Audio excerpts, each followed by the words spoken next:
Bonjour à toutes et à tous et bienvenue dans Le Détail qui tue, le podcast original qui vous raconte autrement les faits divers que vous avez entendus des centaines de fois. La petite histoire dans la grande, le faux pas d'un tueur en série ou encore le dernier mot d'un condamné à mort, bref, le détail qui tue.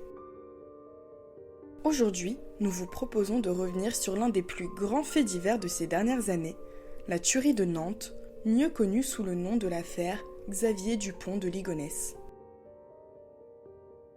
Un homme plutôt grand, cheveux bruns, une paire de lunettes rectangulaires sur le nez.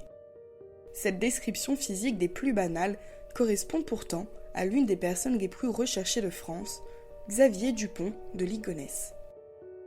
En 2011, ce père de famille en apparence ordinaire est soupçonné d'avoir abattu sa femme et ses enfants avant de les enterrer sous la terrasse de la maison familiale. Si le fugitif demeure introuvable à ce jour, les moindres détails de la vie des 5 protagonistes ont été scrutés par les enquêteurs, y compris les problèmes financiers du foyer.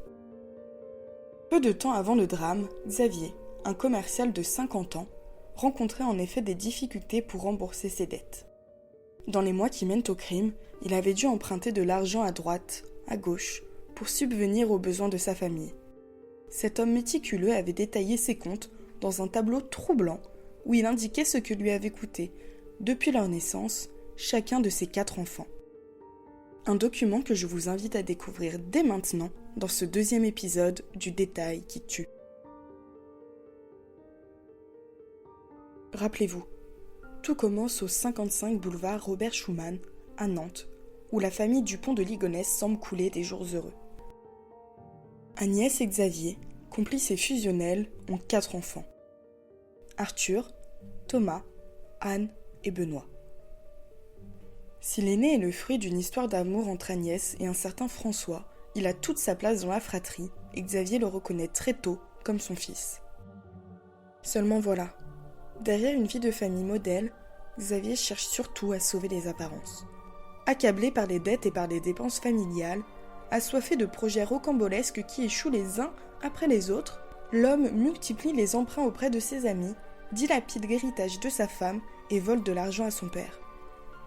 Dans un macabre email envoyé 1 an avant la tuerie, Xavier confie à ses amis n'avoir que 2 solutions pour continuer à assumer les frais. Se suicider, afin que sa femme reçoive les 600 000 € d'une supposée assurance vie, et mettre le feu à sa maison, tandis que sa famille dort à l'intérieur, afin, selon son message, qu'il n'y ait plus aucun problème pour personne. Un dilemme qu'il résume ainsi: suicide seul ou suicide collectif. Ce lugubre courriel est loin d'être le seul document laissé derrière lui par Xavier Dupont de Ligonnès. Et pour cause, le père de famille était un véritable passionné de mode d'emploi, de listes, de cahiers de charges ou encore d'exercices comptables. Dans un tableau de compte, il dressait avec minutie le budget de la famille. Par mois, il fait état de 2 500 € de frais professionnels et 5 000 € de dépenses familiales. Parmi ces dernières, Xavier évoque la maison, l'école des enfants, la complémentaire santé, les charges diverses, les courses ou encore les abonnements téléphoniques. Le suspect ne se contente pas de faire état des revenus et des dépenses des Dupont de Ligonnès. Certaines cases du tableau de compte sont strictement réservées aux coûts générés par chacun des membres de la famille. Lui-même, sa femme Agnès et leurs 4 enfants. Pour Arthur, âgé de 20 ans à l'époque des faits, la facture s'élève à plus de 100 000 €. Thomas, tout juste majeur, a coûté près de 90 000 € à la famille. Anne, du haut de ses 16 ans, avait-elle généré 63 000 € de dépenses. Pour le cadet, Benoît, ce montant s'élève à près de 40 000 €. Agnès et Xavier, eux, ont chacun coûté la modique somme de 221 650 €. Une précision qui révèle avec quelle obsession Xavier Dupont de Ligonnès souffrait de ses difficultés financières. Chose qu'il a confiée dans des notes secrètes retrouvées par les enquêteurs 1 an après la tuerie. Dans une sorte de journal intime numérique, tenu entre 2006 et 2008, le père de famille partageait ses craintes, ses déboires et ses échecs.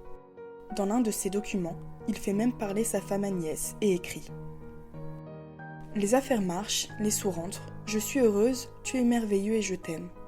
Les finances vont moins bien, je déprime et je te trouve plein de défauts, notamment professionnels. Les finances sont au plus mal, avec des découvertes et des dettes, je te fous à la porte. 3 ans plus tard, les corps d'Agnès, Arthur, Thomas, Anne et Benoît sont retrouvés ensevelis sous la terrasse familiale, accompagnés des dépouilles de leurs 2 labradors. Aujourd'hui, l'affaire Xavier Dupont de Ligonnès est considérée comme l'un des faits divers les plus marquants des dernières décennies et continue de susciter l'interrogation. Parmi les grandes questions autour de cette sombre enquête, une domine. Le père de famille est-il toujours en vie ? Auditeurs, auditrices, c'est la fin de cet épisode du Détail qui tue. Un podcast original Hérold raconté par Camille Dorcy et produit par Éléonore Bougnol. On se retrouve dans 2 semaines pour une nouvelle chronique de faits divers, de secrets et d'histoires enfouies. En attendant, retrouvez-nous sur notre site enquêtedevérité.fr.